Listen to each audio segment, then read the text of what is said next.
ci biir Sénégal ci kaw loolu ñu ngi sant ministre Alioune Sarr ndax bi ñu gisantee ak moom mi ngi ñuy accompagner ci loolu ak ministère am di ñu jàppale ci yooyu. D'accord si sa wet Lamine Ndéné Ndiaye moom mu ngi bokk ci kuréelu boutiquier détaillant yu Sénégal yéen itam wàññite bi est-ce que yéen a nga ca kawam yéen a ngi ci. waaw comme maa ngi nuyu mbooloo mi yëpp di jégalu parce que sama baat bi dafa xaw a soj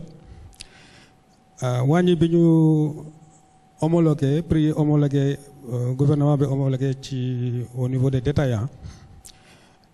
ñu ngi koy commencé appliquer mais pour mu généraliser xam naa dina jël progressivement ci gox bu nekk dafa am ñoo xam ne dañuy commencé ñi topp ci ba mu doon de façon générale ñun union des boutiquiers détaillants li ñu bëgg mooy fii quelque temps kenn dootul jël sa lamiñ daal di ne détaillants yi ñoo yokk prix bi wala respecté wuñu prix yu gouvernement bi joxe pour ça li ñu xalaat mooy homologation des prix respect des prix affichage des prix lépp dafa war a jaar ci assainissement secteur du commerce. Finalement sur la chaîne de distribution le dernier maillon muy détaillant yi ñun dañ leen bëgg a organiser ba nga xam ne même grossistes yi à la limite danañ bëgg a doon yi détaillant kenn dootul woote détaillant daal ne moo yokk prix wala respecté wul prix yi. am nañ nag ay mesures ak ay programmes yoo xam ne dañ koy teg en place dès la semaine prochaine wala dans 10 jours pour organiser leen détaillants yi pour ñu gën a performant jox leen ay produits di leen former wutal leen financement wutal leen assurance maladie am na ay programmes yoo xam ne kenn mësul gis programme yooyu dans le secteur du détail. mais problème bi ñu bëri yéen lañ ko daan jiiñ dañ daan ne nguur bu wàññee sax bu ñëwee ci boutique ya ca quartier ba ci bopp koñ bi borom boutique bi day bañ a wàññi. waaw li waral loolu mooy secteur commerce yëpp amoon nañu représentation sauf le détaillant chaque fois su amoon problème le grossiste il se cache derrière le détaillant dañ ne détaillant bi moo yokk prix yi par exemple daaw bi ñu indee structure de prix dañu wax ne détaillant bi da ngay xëy rek ne ko da ngay jaay temps mais wax ñu ko woon ne da ngay dem di jëndi temps donc on n'avait pas touché au grossiste ni au demi grossiste et xalaat nañ ne aussi pour que. mais bii structure bi am na prix grossiste am prix détaillant. voilà am na prix grossiste am na prix détaillant mais bu njëkk ba amu ko woon. d'accord ñu ngi lay gërëm bu baax a baax léegi nag mbokk yi dañuy ànd dem ci biir région yi monsieur le ministre junj na ko léegi Ziguinchor par exemple ñoom gisaguñu wàññi côté bi sunu ndaw lu ñu fa toogal ci sunu correspondant permanent ci sud du pays moom dem na ca marché ya dem na ca service régional bu commerce bu Ziguinchor xool mbirum prix yu bees yi ak mbirum homologation naka la demee ci capitale du sud Ziguinchor Bachir Ba. fii ci Ziguinchor marché Sémor ñu gën koo xam ci marché bu Kot wàññi gi ñu wàññi njëgu ceeb diw ak suukar lu ñuy dégg la rek waaye poos yi yëguñ ko. déedéet yëgaguma ko lu ma doon jënde moom laay jënde ba tey. non wax dëgg yàlla wàññi bi moom sentiruñu ko dara quoi. li ñu daan génneel ba tey loolu la ñuy génnee. dégg nañ ko nag mais ba tey daal gisuñ ci dara. ceeb bi dañ koy dégg ne wàññi nañ ko mais ñun ba léegi ñun ñu ñoo marché mu gisuñ ne ceeb bi dañ ko wàññi fu mu newoon fa la ne. commerçant yi nekk fii ne jot nañ ci xibaar bi waaye faw ñu toog ak kilifa yi yor mbiru jënd ak njaay balaa ñoo jël benn dogal. non joxe nañ convocation pour réunion mais ba léegi déggaguñ ci dara. mais fii Ziguinchor mu ne tey laa war a def commencé ren yo ñu xam fii ñaata la war a def suñu prix bi. donte gis nañ fi kenn koo xam ne moom tàmbale na wàññi. man wàññi naa démb dama dem jënd saako bi 13500 waaw dama doon jaay 300 nag léegi maa ngi jaay 275. muy ceeb di suukar di diwlin Dakar lay bàyyeekoo commerçant yi dañuy fay xaalis bu bëri diggante foofu ak fii loolu faw ñu bàyyi ci xel. prix bi mën nañoo yem benn yoon Dakar la muy jar après nga fayal transport mu ñëw fii nga fay manutention wàcce il faut day am prix boppam mosuñoo yem si prix sax parce que toujours Dakar day am prix boppam. léegi njëg yooyu ñu génne à Dakar yooyu la ñuy andi Ziguinchor yokku ci lu ñuy wax différentiel de transport mooy commerçant bi bu jëndee marchandise bi Dakar lu muy fay ba mu ñëw ba Ziguinchor loolu mooy différentiel bi nga ko yokk ci duñ koy wàccee muy manutention boo jëlee ñaar yooyu yokk ko ci ñu yokk ci prix Dakar bi moom la ñuy amee prix bi nga xam ne moo nar nekk en vigueur à Ziguinchor. ci service régional du commerce bu Ziguinchor Mokhtar Samb di waajal daje bu mu nar a amal ak commerçant yi ay nitam def nañ xayma bi war a tax ñu xam yan njëg la ñu war a tëral. ceeb bi mi ngi jar Dakar 260 kon Ziguinchor 280 francs la fi nar a jar nga jël suukar bi mi ngi jar à Dakar 575 Ziguinchor mi ngi fi war a jar normalement 595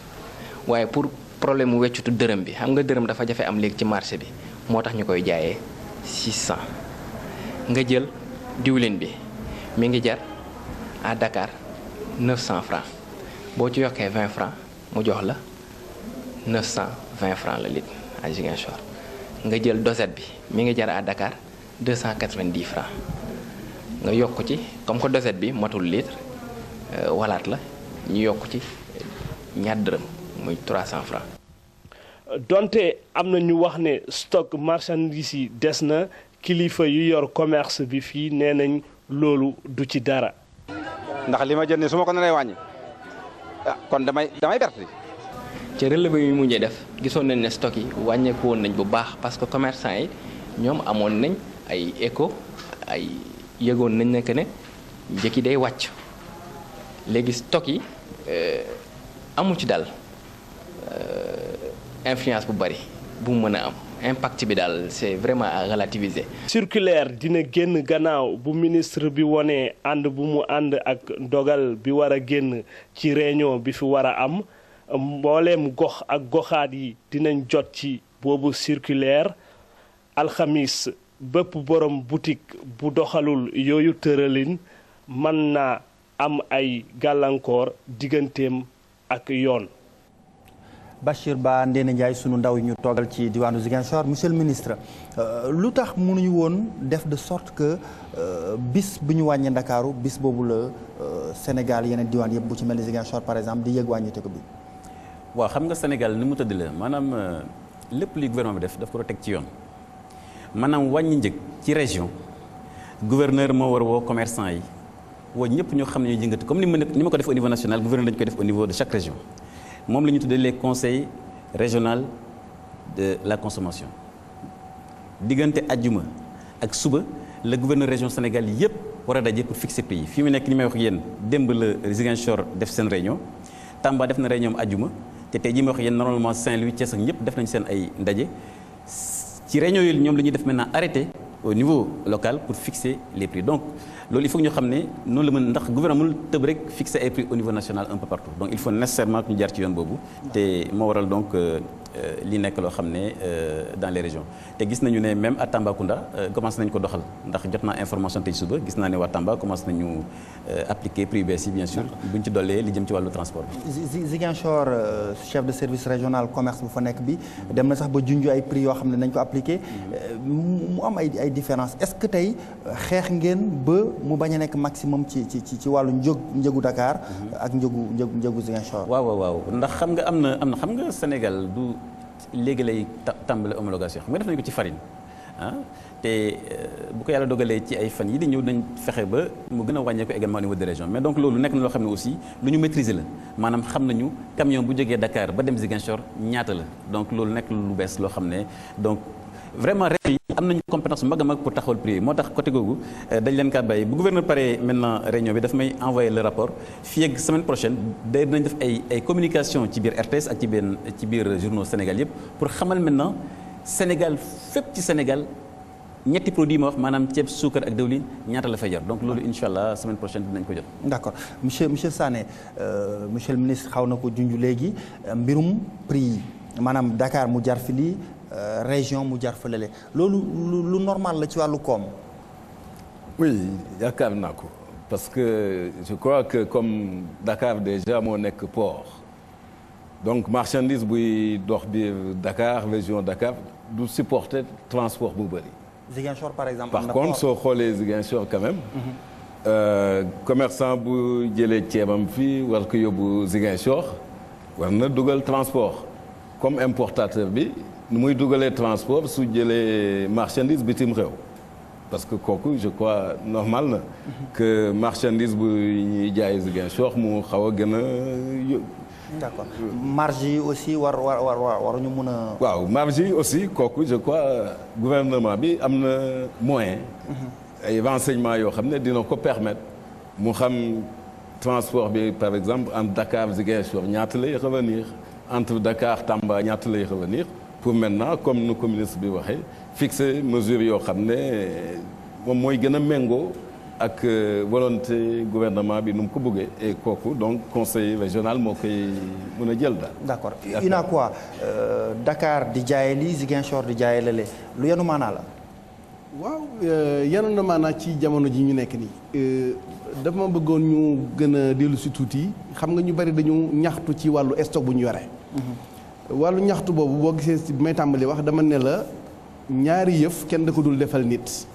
jaayal ko perte ak maye alalam commerçant grossiste yi daf ci am tey ñi nga xam ne dañu ñaxtu ni seen ceeb li mu leen dikk dafa cher te li ministre wax sànq bi ñuy tàmbali li ñu doon xalaat ba egsi fii ñoo ñëpp ko àndoon waaye dañu dem ci marché bi laaj lan moo fi nekk ñaata la ñuy jaayee ba xam ne lii la ñuy jaayee ñu door ci dëgg pour def waaye nit bu leen dama am jafe-jafe moo tax may jaay perte su leen ne su ma amul sama doomu doo ci jël ci sama jafe-jafe nag doo ci jël benn décision loolu aussi droit am la waaye tey du ñu xam ne fi ñu jëm jaay perte boobu ay fan yu néew la te dafay jeex te su xasee ba jeex li nga dugg ba di jaay di perte bu ñu ko organiser dootoo jaay perte. d'accord kon jàpp nga ni commerçant yi war nañu accepter loolu. jaayee stock bi. lu ñu am na certaine ci ñoom il faut ñu accepter ko. am certaine ñoo xam ne pour ñu accepter ko dina jafe. mais allah kulli aal dañuy continuer waxtaan bi ci fànn boobu. yéen commerçant yu ànd ak yéen yi seen biir kuréel gi. ñun damay wax ne la ñi commerce ñi importer ceeb yëpp ñun la ñu àndal. képp ku taxaw ne. importateur ceeb la bokkuma UNACOIS gisaguma ku ko amu fitu wax ko. parce que pour ñu libéraliser ceeb UNACOIS la et puis am na beneen bu consommateurs yi seen xel war a gën a daal UNACOIS dafa jël benn initiative créer ay magasin de référence magasin de référence yi def nañ